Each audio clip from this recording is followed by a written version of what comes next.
Now, a lot of you don't know, but you just saw in the last game that the Steph Curry and D'Angelo Russell beef has been going on since they traded him for Andrew Wiggins. And this is back when Clay was out and Steph ended up getting hurt that season and he was out. And then it became the D'Lo show.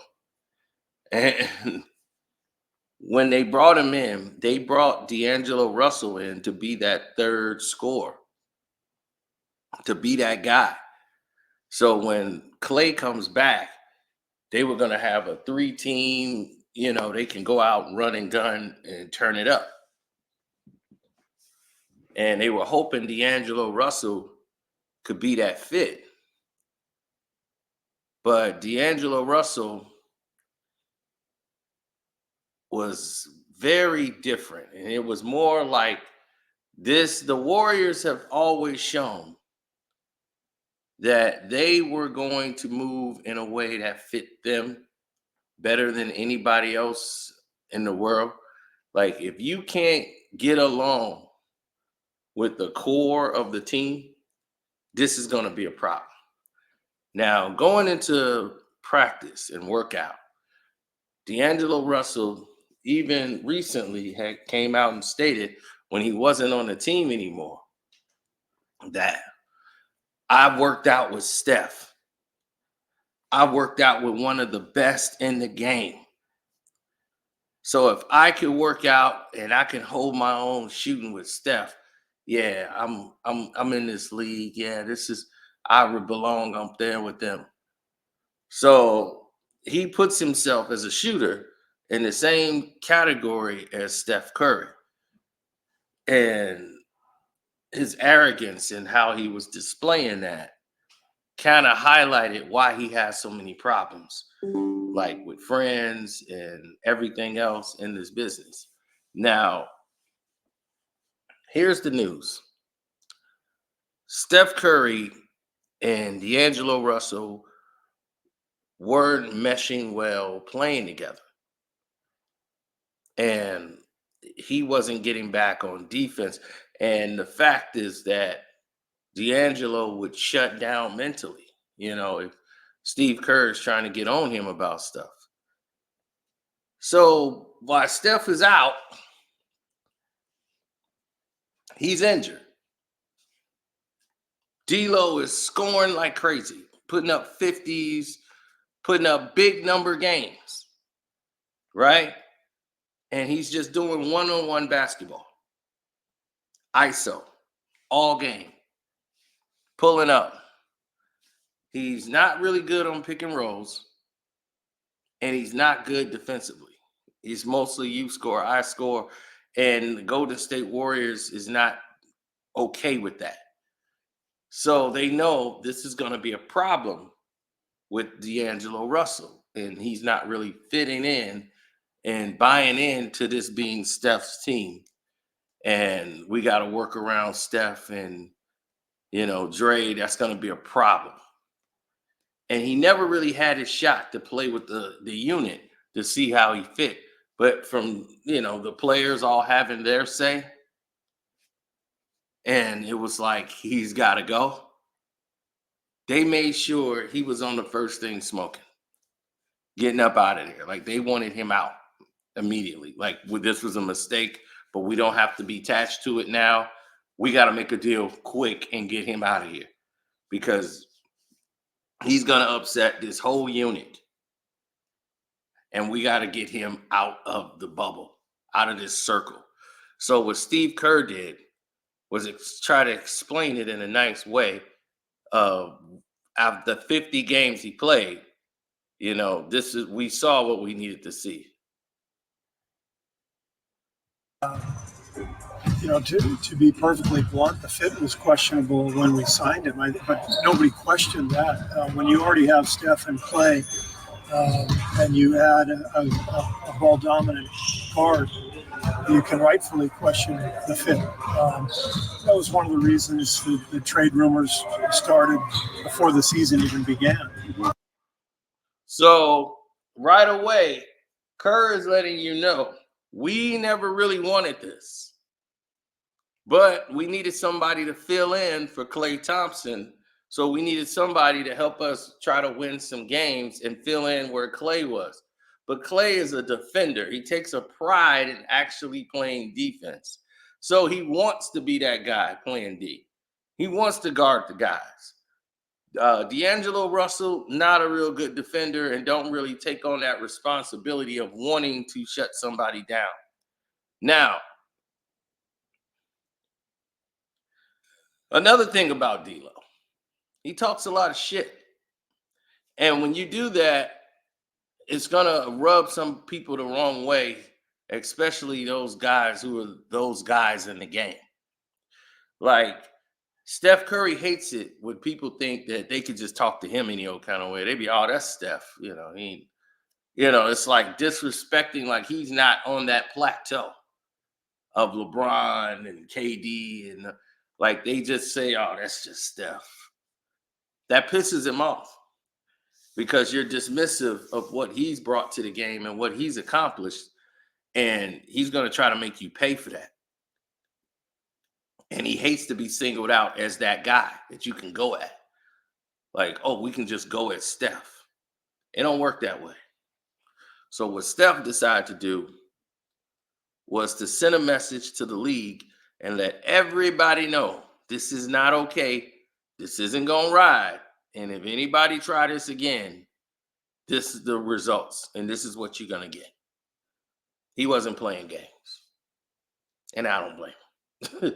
I wouldn't be playing games either, especially with D'Angelo Russell.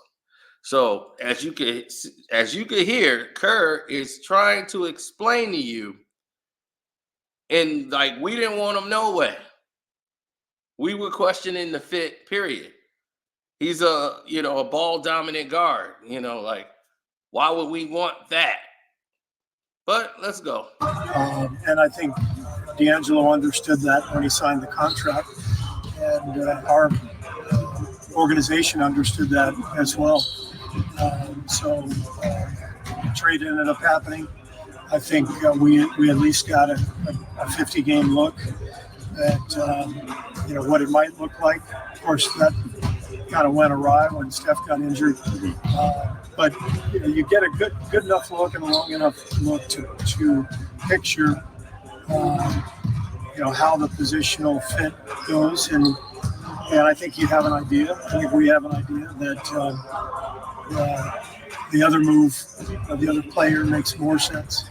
And in this case, I would say for both teams. Yeah. And so I'm happy for D'Angelo. I think he's going to have a great situation in Minneapolis, and I think Omari as well. The way Minnesota is playing, they're shooting a lot of threes. He's a pick and pop five. I really hope that Omari and Jacob can get a chance to play and succeed there. And I want all our players to do well. So in the end, I think this could work out for everybody. A huge part of this trade is we know that Andrew's a better positional fit for us than what D'Angelo was. Just given that Steph and Klay will be back, by next season, and hopefully before that in Steph's case, and so there's a good positional fit athletically. Now it's a matter of catching Andrew up to speed with what we like to do here, and really trying to make an impact on him regarding our process and how we like to do our business, and how can we help him get better, and how can he help our team get better. Now, right away, they knew this was the trade. They got a first-round pick, and they got Wiggins for D'Angelo Russell. Now, you got that on the table. Why would anything else be a problem, right? You got that on the table. So why would anything else be a problem? It wouldn't, right? Everything else would fall in line. D'Angelo Russell wasn't too happy about how he was dealt. The Cat is his homeboy, so he was cool going over there with Cat. But He didn't like the way the process went. You know? New Timberwolves jersey. Ah, my dog. You know it's a celebration, Shorty. You know what it is? My dog. Every time. Let me see it.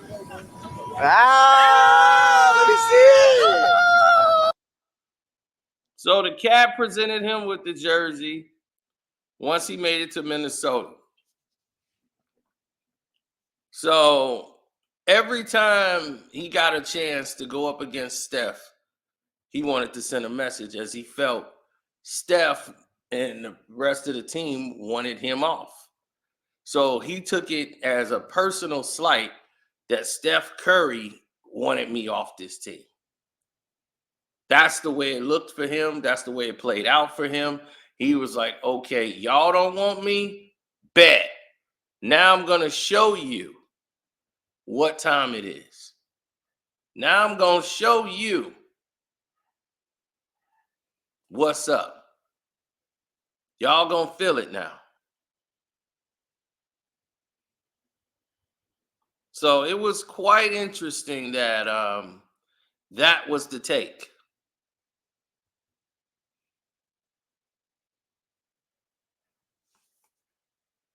Very interesting.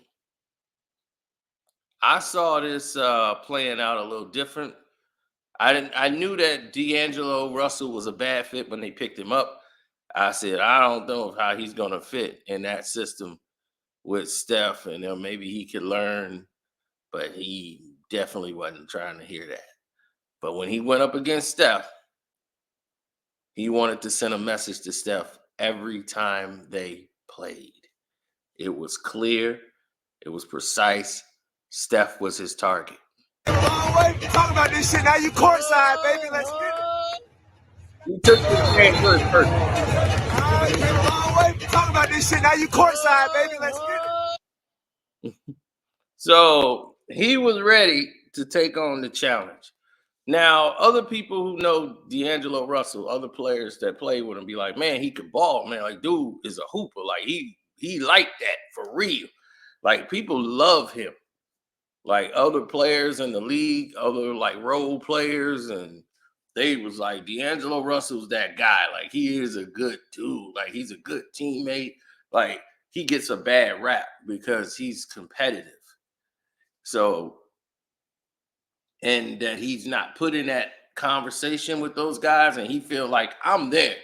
I'm up there with Klay Thompson and Steph Curry and all that.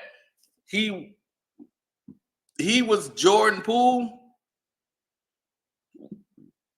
but what in the situation where Jordan Poole was? Poole was there to get the money and get the major contract. He was in that position. So when he started talking is when he signed that big deal. You know, the mouth just got even more.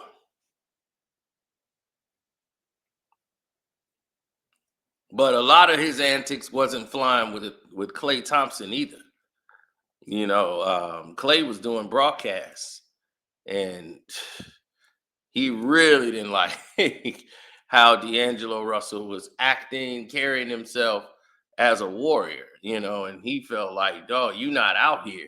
We out here. You not even here yet, helping the team win. You ain't doing nothing. You just running your mouth on the microphone, dog. You ain't out here on the court helping us right now. So until you out here on the court, you know, you shouldn't even be talking about us. Until you out here on the court, shut up. I mean, you can't say that if you're D'Angelo Russell. And that, unfortunately, is a bad problem for somebody like D'Angelo Russell who feels like he's on that upper echelon. But when you getting bounced around the league, they're going to show you who you are. You're going to be in Minnesota. You're going to be in Brooklyn. You're going to be all over the place trying to figure it out. So now he's a Laker, right? And what happened last year? What happened last year? They have a game, right? And Steph, they get a win. D'Angelo Russell kicked the ball into the stands during the game. In the playoffs, in the second round, they put out the Golden State Warriors, who was the defending NBA champions. They put them out in 6 games. And when they did that, it caused a wave and a storm as D'Angelo Russell had a good game and a good series against Steph Curry. And he's a bigger guard than Steph, so he knew I could post Steph up. Let me post him up. Get me the ball. I could turn and shoot over him by the free throw line. Let me get that wing right side. He wanted it on the right side, and he's left-handed, so he could just turn and shoot over Steph. And was like, I could body him down. I'm going to go there and post him up. Get me the ball. I'll shoot over Steph. He can't block it. He can't stop it. So D'Lo was hitting that shot consistently over Steph, as if he was like, I used to do this to him in practice. Like I could score on Steph. So they were running that set play over and over in the playoffs to pick on Steph. So angered by this was the Warriors, and accepting the challenge was Steph, who was being a lot more physical than usual. And then, of course, we know the refs came in and did what they did. But it was clear they were playing the style of basketball that fit more into the limelight of what the Lakers wanted to do, more than what Steph Curry was wanting to do. And D'Lo was talking a lot of shit through the game. And he felt real good about putting Steph out. So coming into this season, more of the same. Now he feels like I'm on the upper echelon. We put y'all out the playoffs. So now he feels like he could talk shit to these guys, and they don't think you're in the ballpark. Draymond, Clay, or Steph. Like, dude, you did not win a championship. You're talking to people that won for a championship. This is what Clay is like. Dog, you ain't won. And you running your mouth. So, I guess you could say an in-season tournament. We won a cup, but nobody honors that. They're like, dog, look, you running your mouth. You need to just shut up because you going to get it. They're like, dude, you halfway out the league. You need to chill. So when it came to this game, right, and he on the bench, and you got Bron backing him down, you could hear the audio. He's like, yeah, take his ass, and then back him down, just talking crazy from the bench, right? He ain't nothing. So Bron throws a pass, they get a turnover. Steph goes down, shoots a 3, get fouled, and he runs down the court, finds D'Lo, and says, bring your ass back out here. You put your ass in the game. And then Clay come over and starts talking to him. And then he was like, what, man? Who you think you talking to? Like, you don't talk to me. Like, oh, so D'Lo is really feeling himself now because he's in a good space. Like, I ain't get traded. This is a guy who was crying at the podium because he thought he was about to be traded again. He didn't want to leave. So once that reality set in of what this team is, and everybody get to see this slop ball that they've been playing, and everybody's getting this magnet ball love, and they think it's really them, and it's not. They're starting to realize that they're altering other teams from blowing y'all out, because in hindsight, y'all don't stand a chance against the Warriors.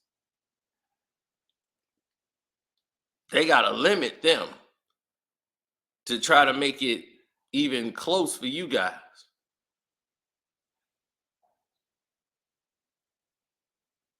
D'Angelo Russell can't finish at the rim like Steph. He's not Steph. He's just a jump shooter. He's a pull-up jump shooter. That's it. Just jump shooter.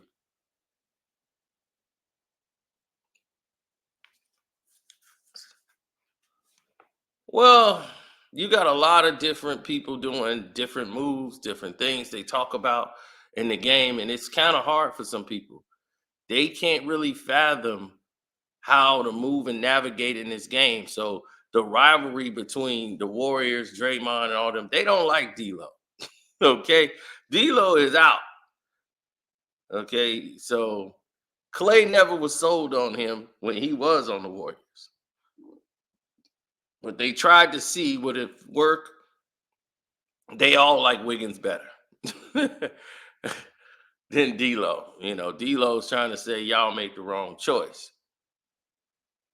and I'm gonna make an example of Steph every time we play. So they gonna play in the play-in tournament. So you're gonna see it again because these teams, the NBA got to keep putting the Warriors and Lakers together and finding new ways to do it.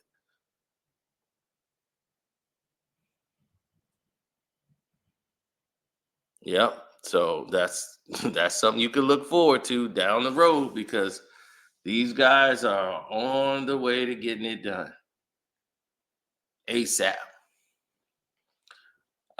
So many different people are making decisions. There's too many cooks in the kitchen. And when you get to the pinnacle of the game and you start seeing like how the game is playing out, it's obvious what the problem is. It's all dependent on how you see it.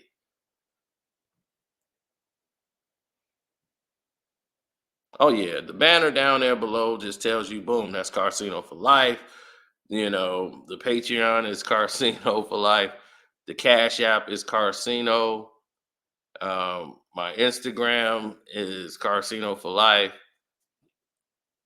and definitely Carcino for life on YouTube. Of course, you already know that. Like, share, subscribe, all the wonderful things that they teach us. Now,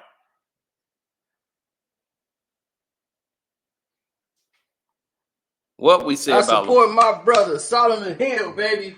He was just out there playing defense. It ain't his fault LeBron can't move his feet.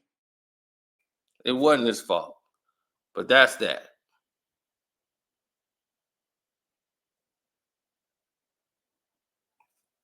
So I know, right?